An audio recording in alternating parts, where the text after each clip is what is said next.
말씀은 사무엘상 11장 1절에서 15절까지의 말씀입니다. 암몬 사람 나하스가 올라와서 길르앗 야베스에 맞서 진침해 야베스 모든 사람들이 나하스에게 이르되 우리와 언약하자. 그리하면 우리가 너를 섬기리라 하니 암몬 사람 나하스가 그들에게 이르되 내가 너희 오른 눈을 다 빼야 너희와 언약하리라. 내가 온 이스라엘을 이같이 모욕하리라. 야베스 장로들이 그에게 이르되 우리에게 이래 동안 말미를 주어 우리가 이스라엘 온 지역에 전령들을 보내게 하라. 만일 우리를 구원할 자가 없으면 네게 나아가리라 하니라. 이에 전령들이 사울이 사는 기브아에 이르러 이 말을 백성에게 전하매 모든 백성이 소리를 높여 울더니 마침 사울이 밭에서 소를 몰고 오다가 이르되 백성이 무슨 일로 우느냐 하니 그들이 야베스 사람의 말을 전하니라. 사울이 이 말을 들을 때에 하나님의 영에게 크게 감동되매 그의 노가 크게 일어나 한결이의 소를 잡아 각을 뜨고 전령들의 손으로 그것을 이스라엘 모든 지역에 두루 보내어 이르되 누구든지 나와서 사울과 사무엘을 따르지 아니하면 그의 소들도 이와 같이 하리라 하였더니 여호와의 두려움이 백성에게 임하매 그들이 한 사람같이 나온지라. 사울이 베색에서 그들의 수를 세어보니 이스라엘 자손이 30만 명이요 유다 사람이 3만 명이더라. 무리가 와 있는 전령들에게 이르되 너희는 길르앗 야베스 사람에게 이같이 이르기를 내일 해가 더울 때에 너희가 구원을 받으리라 하라. 전령들이 돌아가서 야베스 사람들에게 전하매 그들이 기뻐하니라. 야베스 사람들이 이에 이르되 우리가 내일 너희에게 나아가리니 너희 생각에 좋을 대로 우리에게 다 행하라 하니라. 이튿날 사울이 백성을 3대로 나누고 새벽에 적진 한가운데로 들어가서 날이 더울 때까지 암몬 사람들을 치매 남은 자가 다 흩어져서 둘도 함께한 자가 없었더라. 백성이 사무엘에게 이르되 사울이 어찌 우리를 다스리겠느냐 한 자가 누구니이까 그들을 끌어내소서 우리가 죽이겠나이다. 사울이 이르되 이날에는 사람을 죽이지 못하리니 여호와께서 오늘 이스라엘 중에 구원을 베푸셨음이니라. 사무엘이 백성에게 이르되 오라 우리가 길갈로 가서 나라를 새롭게 하자. 모든 백성이 길갈로 가서 거기서 여호와 앞에서 사울을 왕으로 삼고 길갈에서 여호와 앞에 화목제를 드리고 사울과 이스라엘 모든 사람이 거기서 크게 기뻐하니라. 아멘. 어제 본문에서 사울은 이스라엘 온 백성이 모인 자리에서 왕으로 선출되어졌고 이로 인해 백성들이 기뻐했습니다. 그리고 하나님께 감동된 유력한 자들이 사울과 함께 했습니다. 하지만 모든 백성들이 사울을 왕으로 인정하며 기뻐한 것은 아니었습니다. 성경은 그들을 가리켜 불량배라고 언급하던데 그들은 사울을 멸시하며 그를 왕으로 인정하려 하지 않았습니다. 이러한 상황에서 사울은 그의 리더십을 증명해야 하는 상황을 맞이합니다. 왕으로 뽑힌 사울은 이제 왕으로서 전투력과 지도력을 입증해야 할 과제를 안게 되었습니다. 그런 가운데 11장은 암몬과 벌인 전투 이야기가 등장합니다. 암몬 족속이 길르앗 야베스를 치려고 진을 쳤습니다. 이에 야베스 사람들은 암몬을 섬기겠다는 조약을 제안하지만 암몬의 나하스는 야베스 사람들의 오른 눈을 다 빼야 언약을 체결하겠다고 모욕했습니다. 1절에서 3절까지입니다. 암몬 사람 나하스가 올라와서 길르앗 야베스에 맞서 진침해 야베스 모든 사람들이 나하스에게 이르되 우리와 언약하자. 그리하면 우리가 너를 섬기리라 하니 암몬 사람 나하스가 그들에게 이르되 내가 너희 오른 눈을 다 빼야 너희와 언약하리라. 내가 온 이스라엘을 이같이 모욕하리라. 야베스 장로들이 그에게 이르되 우리에게 이래 동안 말미를 주어 우리가 이스라엘 온 지역에 전령들을 보내게 하라. 만일 우리를 구원할 자가 없으면 내게 나아가리라 하니라. 고대의 왕의 리더십은 주로 전쟁을 통해 증명되었습니다. 이스라엘의 첫 번째 왕으로 세워진 사울에게도 리더십을 인정받을 수 있는 기회가 찾아왔습니다. 암몬 족속의 나하스가 길르앗 야베스를 침략하려고 한 것입니다. 암몬 족속은 아브라함의 조카 롯과 그의 둘째 딸 사이에서 태어난 아들로부터 시작된 족속입니다. 그들은 늘상 이스라엘에게 괴로움을 안기곤 했습니다. 길르앗 야베스는 요단강 동편 지역에 있는 성읍이었기에 이스라엘 연합 공동체의 지원을 받기가 쉽지 않은 지역이었습니다. 그래서 야베스 사람들은 암몬 족속에게 언약을 맺자고 제안했습니다. 언약을 맺으면 암몬을 섬기겠다고 제안했습니다. 그러나 암몬 족속의 왕이었던 나하스는 길르앗 야베스 사람들의 오른쪽 눈을 다 빼야 언약을 맺겠다고 하며 치욕적인 도발을 했습니다. 그러자 야베스의 장로들은 암몬 왕 나하스에게 일주일 동안의 말미를 요청했습니다. 그런 다음 이스라엘의 왕으로 선출된 사울에게 전령을 보냈습니다. 4절, 5절. 이에 전령들이 사울이 사는 기브아에 이르러 이 말을 백성에게 전하며 모든 백성이 소리를 높여 울더니 마침 사울이 밭에서 소를 몰고 오다가 이르되 백성이 무슨 일로 우느냐 하니 그들이 야베스 사람의 말을 전하니라. 암몬 왕 나하스로부터 일주일의 말미를 얻은 야베스의 장군들은 이스라엘의 왕으로 선출된 사울에게 전령을 보냈습니다.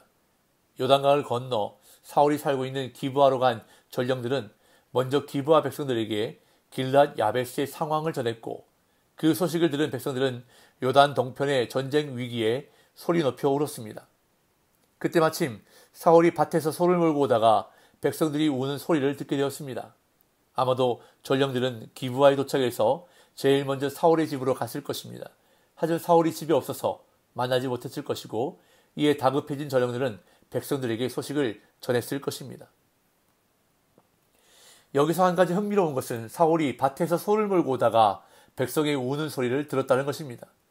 사울은 이스라엘의 왕으로 선출된 이후에도 여전히 농부로 생활하고 있었다는 것입니다.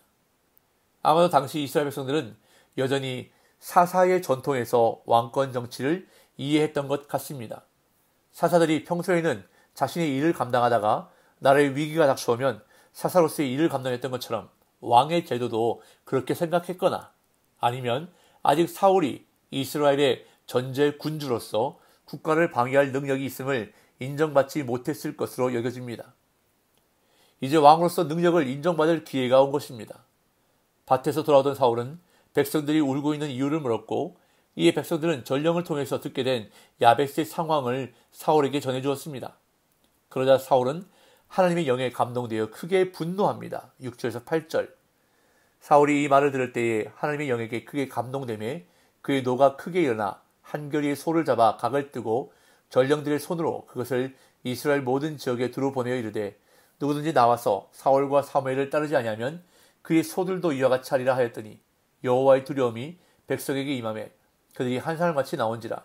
사울이 베색에서 그들의 수를 세어보니 이스라엘 자손이 30만 명이요 유다 사람이 3만 명이더라. 사울이 야베스의 상황을 전해들을 때 하나님의 영에게 크게 감동되었습니다. 이것을 원문 그대로 직역하면 하나님의 영이 사울에게 꿰뚫고 들어왔다입니다. 이 모습은 사울이 처음 왕으로 기름 부음 받을 때를 생각나게 합니다. 하나님의 영에 크게 감동된 사울은 이스라엘 백성의 위기 앞에서 의분을 터뜨립니다. 그 분노는 개인의 감정이 아니라 하나님이 주신 마음이었습니다. 사울은 그 자리에서 자신이 몰고 오던 한 겨리의 소, 즉 한 쌍의 소를 잡아 각을 떠서 이스라엘 모든 지역에 전령을 통해 보냈습니다.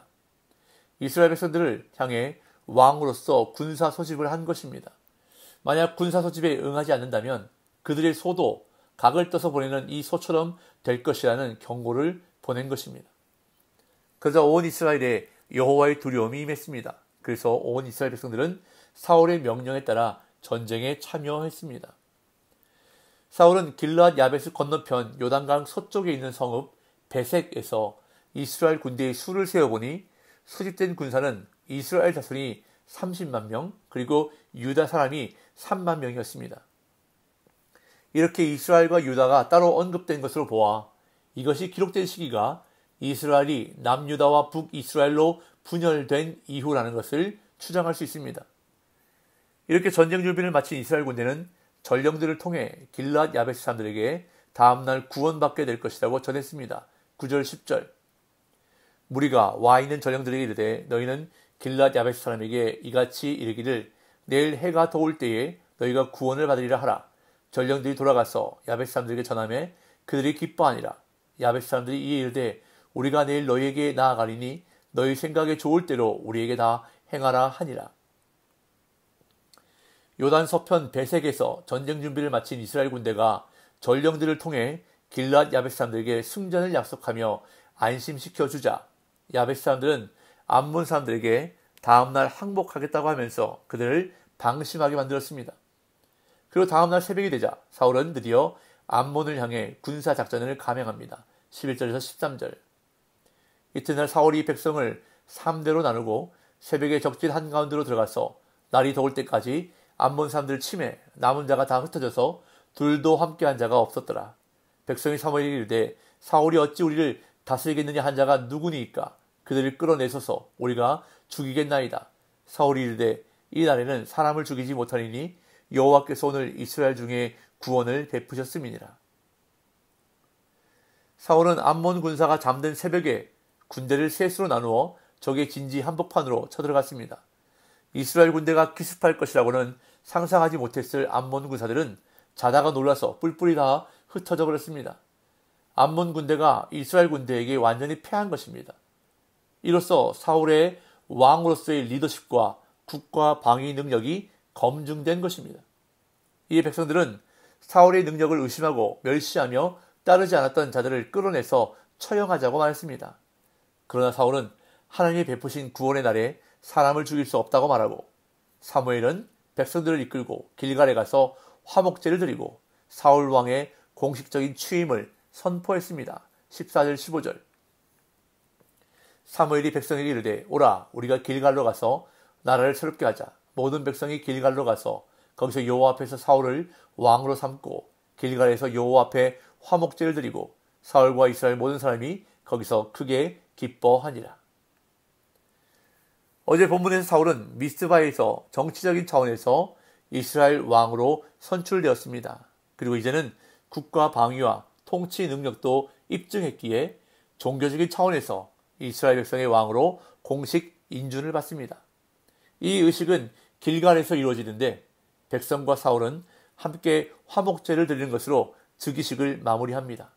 이제 사울은 모든 면에서 이스라엘 왕으로 인정받게 된 것입니다. 사울은 한 번도 전투를 이끌어 본 적이 없는 사람이었습니다.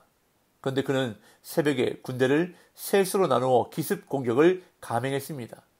하나님께서 전투를 이끌어 본 경험이 없는 사울에게 전투에서 승리할 수 있는 지혜와 통찰력을 주셨던 것입니다. 이처럼 하나님은 우리에게 사명을 주시되 우리 힘으로 감당하도록 내버려 두는 분이 아니십니다. 모든 일에 우리가 선한 열매를 맺고 선한 결과를 내도록 필요한 능력과 지혜를 주신다는 것입니다. 구하면 주신다고 성경은 말씀합니다. 특히 지혜를 구할 때 후히 주시고 넘치게 주신다고 야고보서는 말씀합니다. 오늘 이 하루도 하나님께서 주시는 지혜로 승리하는 복된 날 되시기를 예수님의 이름으로 축복합니다.